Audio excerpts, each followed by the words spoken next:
Hej och hjärtligt välkomna till ett ganska så soligt Malmö. Bakom mig så är det Malmö importhamn. Det här alla bilar som ska ut i södra Sverige hamnar. Och jag försökte räkna antal Teslor här nere nu. Och hittade inte en enda. Det har nog ingenting med strejken att göra med tanke på att den här blockaden mot logistikbolaget här nere som fixar till bilarna innan de levereras till kund. Den går inte igång förrän nu på fredag. Så att fram till dess så är det bara att hämta sina Tesla-bilar om en sådan har levererats till dig.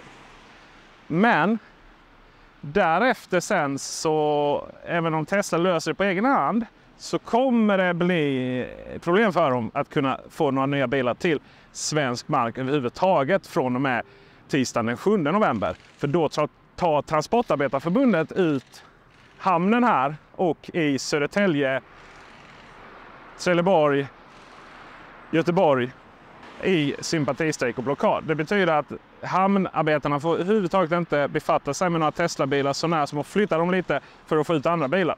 Så att alla andra bilar kommer kunna levereras men inga Tesla-bilar på svensk mark via hamnarna i alla fall från och med tisdagen den 7 november. Och det blir naturligtvis ett hårt slag mot Tesla. Det är de senaste nyheterna när det kommer till blockader och strejker och så här. Men under helgen här nu så har det varit en kamp om att skapa två olika verkligheter. IF Metall och sin sida om strejkande arbetare som dessutom har blivit varnade och hot om straff, hot om avsked, hot om att dra in sina aktieprogram.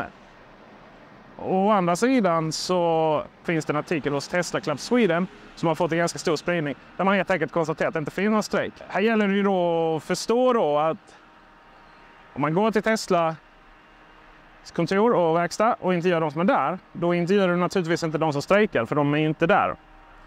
Samtidigt måste vi också vara lite källkritiska och tänka, jaha, är det bara att valsa in på Tesla och intervjua dem hur som helst?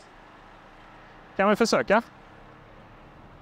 Nej, det gick inte att komma in här på Tesla utan jag fick reda från Securitas-vakten där som på ett väldigt trevligt och positivt sätt meddelade att nej, det får jag ta med Teslas pressavdelning, ansöka och sen komma in. Men det vet jag ju, de svarar inte där på Teslas pressavdelning. Istället sitter jag då Mikael Andersson, ombudsman på IF Metall.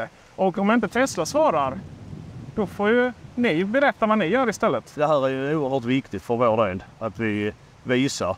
Och den attityden som Tesla visar här till dig också att man inte får komma in. Vi vill ju bara ha ett samtal så vi kan få ett kollektivavtal. Just det, så varken jag eller ni lyckas ha något samtal med dem? Jag kan inte svara men det är så jag uppfattar även uppåt att man inte får samtalet. Ja. Och vad gör ni här? Vad gör ni som, kallar vi det strejkvakter? Helt rätt, det är strejkvakt vi gör. Ja. Vi gör ju från avdelningen, förtroendevalda eller ombudsmän som står här och vaktar och kollar vad som händer på Tesla. Så att inte det är någon strejkbrytare och sånt. Vi kan inte göra något handgripligen men vi kan ha koll på hur det fungerar och även stötta de som strejkar av våra medlemmar. Det är ganska lugn stämning här så att säga. Det är kunder som kommer och åker in och ut helt enkelt. Ja, min uppfattning är att visst är det lugnt men innanför känns det inte så lugnt. Nej. Det är rätt så uppjagad stämning och sånt men vi är ju utanför, vi kan ju inte få lov att komma in. Men varför är det viktigt för dig att stå här? Ja, det viktigaste för mig är ju att vi har att det är arbetsmarknadens parter som kommer överens om villkoren på arbetsmarknaden. Att det är jag som anställd och arbetsgivare som kommer överens. Och det är det vi gör genom kollektivavtal.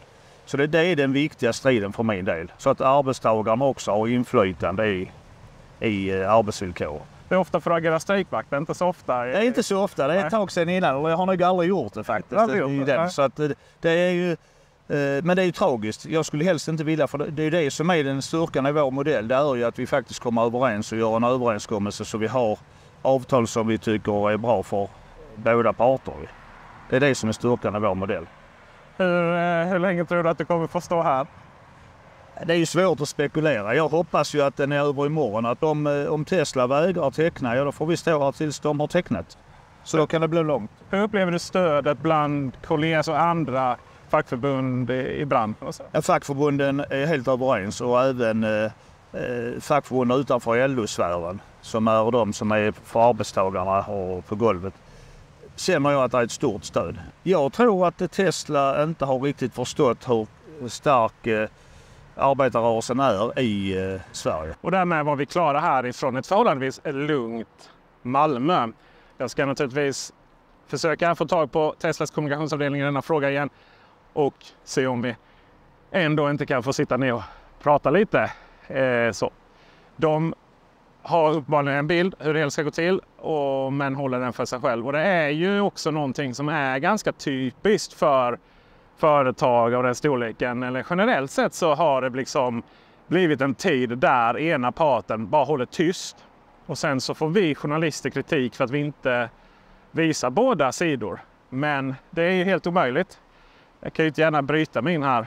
Dessutom är det starkt fotoförbud inne på verkstaden här. Så då kan man också fundera på hur det gick till när exempelvis den här artikeln då från Tesla Club Sweden fick en bild inifrån verkstaden på sig.